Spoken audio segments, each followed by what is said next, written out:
going on, YouTube? I'm your host, Lawrence Youngblood, reporting from the City of New Orleans channel. Back at y'all today with another good episode. Today, I'm talking about my experience of going to prison. Uh, start when I was 17 years old. This basically this a message, a warning to the at-risk youth, and for the guys, for the young guys, that's in them streets, and have no idea. I mean, they know. Basically, some of them know. Majority of them know that hey, yeah, the life that they living, what they're subjected to, which is um prison terms and jail time, and of course uh, uh a early grave. But I want to share my experience, hoping that it opens their eyes. That, man, you got to be prepared for what you what's ahead when you going in places. You know what I'm saying? I say that to say that um, there's no guns in jail, man, and basically what we call it, our my generation, OGs and older cats, we call it gladiator time. In other words, man, it's you gotta have your gun. Basically you shank. Living that life. Carrying that over into the prison. And in Orleans Parish Prison, you know, they have this sign. They used to have this sign up in the old jail. We call it the old jail. You're now entering a real jail. And when you walk through the corridor, as soon as you enter the corridor, and they got shanks that they confiscated sitting on display in the window. Letting you know, yeah, this is real. It's about to, this is what you subjecting your life to. And the thing about it, man, just as you're in jail, you can be in jail. In other words, you go to the hole for uh committing crimes, and which is you're subject to. And it's like they always say, you're promised to go to jail, but you're not promised to come home. You're not promised to get out. And by the grace of God, man, twice, no, I'm gonna say three times, man, I was able to, you know come from under the situations that could have caused me to stay longer than what I was sentenced to stay, in prison. So the first time was it was on my second prison term. I was on my second prison term. I was like 21 years old, serving a 5-year sentence. Um, that could have resulted in, I could have added more time onto it by uh the situation that occurred, which was I had a confrontation with a dude. I was 21 at the time. He was he was an older dude, real chaotic, man. And he was like about like in his mid 40s, late 40s. I'm gonna say mid 40s. He was a chaotic dude. And he was in the prison life, and of course, uh, at that time, that I was out my mind too, I didn't care, you know. So it was what it was. So, but we had words in the cell block, and when he came out the cell block into general population, about a month or two later, he wound up in a dorm with me, and right then I should have, as soon as I saw him, I should have took care of my business with him, but I didn't. I just,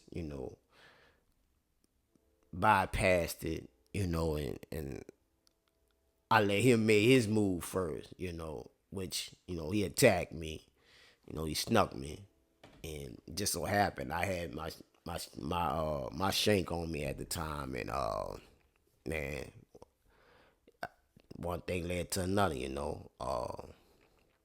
So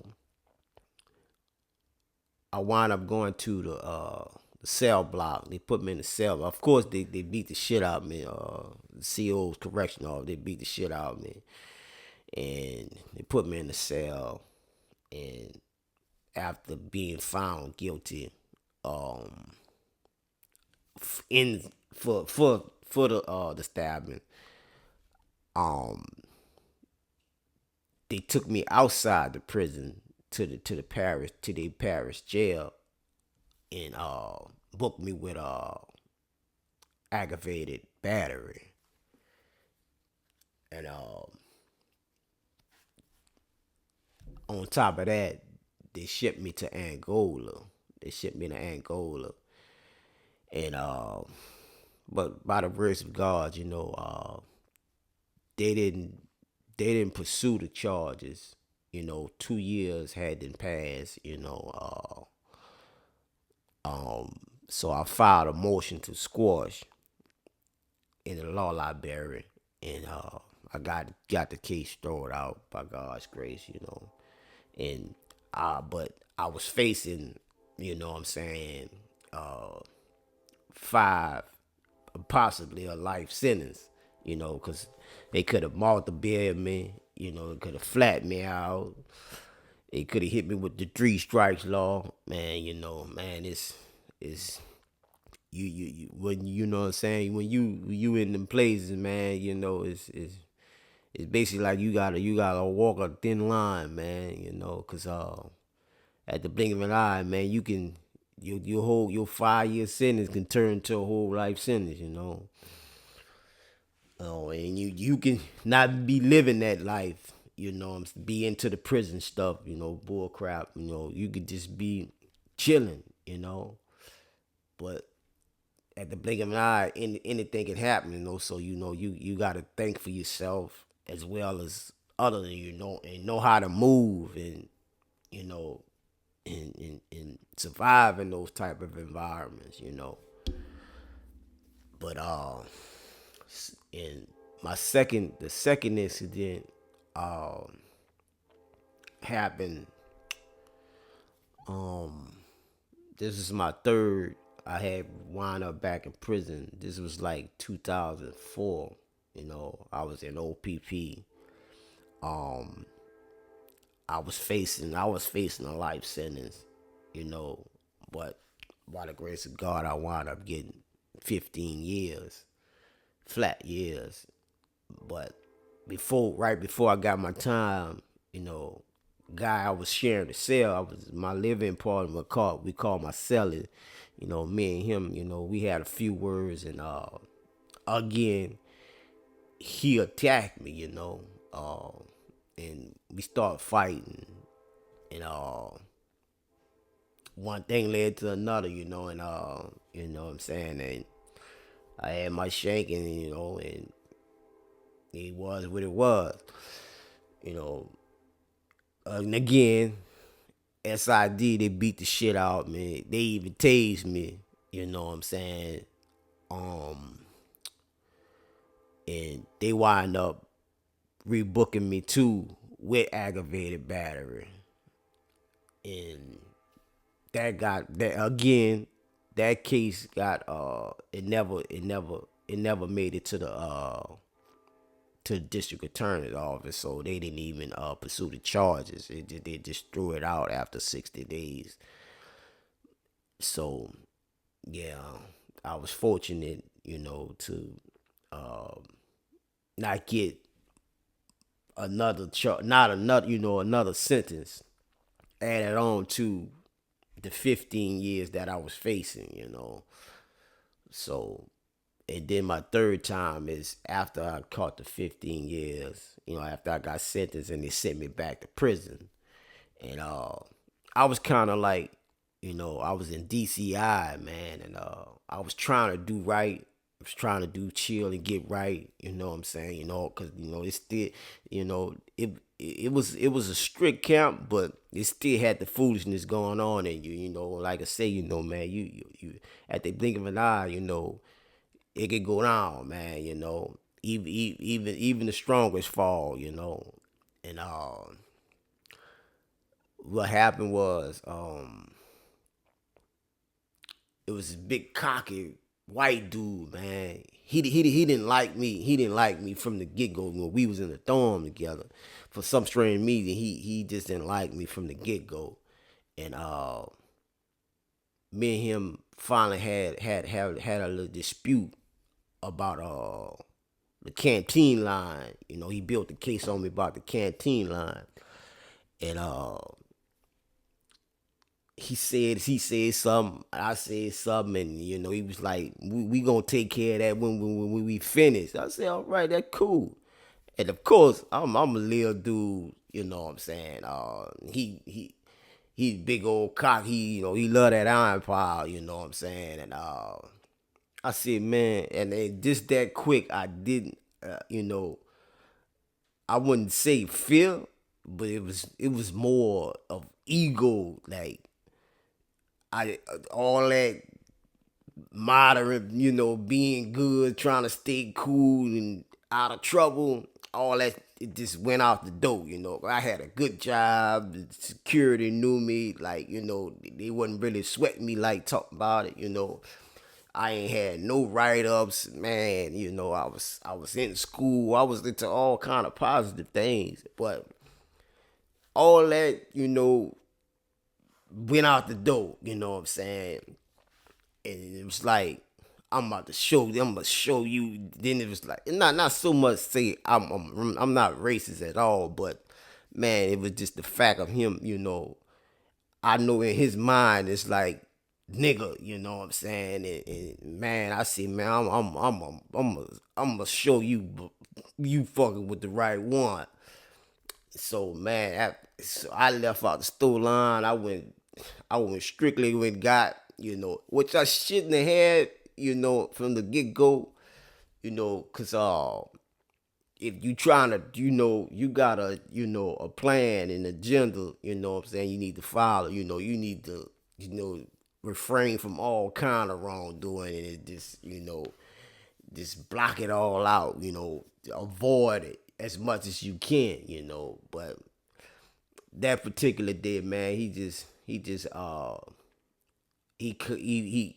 caught me off. He caught me off guard, and like I said, I shouldn't have had the shank from the get go anyway. But it was just like I just learned to be prepared. It's like be better be safe than sorry. You know what I'm saying? Cause it could be dangerous at times in those places. And just so happened, man, I went and got my shit, and we went on the yard, and so we about to meet up, and he about to come, and he balling his hands up, and he like, come on, and man, I pull that mother, excuse me, but man, I pulled it out, and he just it's like a little boy came out of him, and he went there like, oh man, I know, bro, like, man, so, but I was, that situation was able to not result to nothing, but basically, like, he was just trying to intimidate me, put his tip down, and you know what I'm saying, but But I say that to say this, man. The prison life, man. That shit, that shit played out, man. So man, y'all youngsters, man, y'all, you know what I'm saying? Take it from me, man. It ain't worth subjecting your life to, bro. You know, it's not. You know, you know, cause ain't no guns in there, and if you bought that life, you know, this is what you got to face, man. You know, and like I say, you know, you promised to go to jail, but you ain't promised to come home, man. So man, y'all just get y'all life together, man. You know, start try to get a trade, man. You know, try to find your gift, your creativity, man. Don't don't don't go to jail to change. You know what I'm saying? You have the opportunity, man, a chance to get your life right while you out here, man. You know what I'm saying? You know, don't be like me, you know, two, three times in. Even if one time, if it's just one time, man, you don't want that for yourself, man. You know, try to change without going to jail. Get your life together before you know what I'm saying it's too late, man. So just want to encourage y'all, man, that you know, man, it's not worth it, man. So until next time, man, I hope y'all enjoyed this segment, this video. Share it with those who may need to see it, you know, that know somebody that's screwing up or at risk. That, you know, hey man, check this video out. So, and I appreciate y'all. You know, don't forget to hit that like, subscribe, and you know, put that comment in there too. You know, so yeah. Until next time, peace and love.